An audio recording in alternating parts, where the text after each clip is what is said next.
前債券大王格羅斯警告，黃金飆升已經係偏離基本因素，由以往嘅避險資產轉變成為一種迷因資產，即係由市場情緒與投機資金推動，而非基本需求。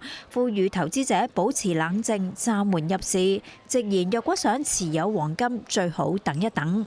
無線電視記者葉晶報導。俄美外長通電話，話兩國總統即將就烏克蘭問題舉行嘅會談至關重要。美國總統特朗普談及俄烏戰事，直言烏克蘭未必會贏。烏克蘭總統澤連斯基就重申，希望美方加強佢嘅防空系統。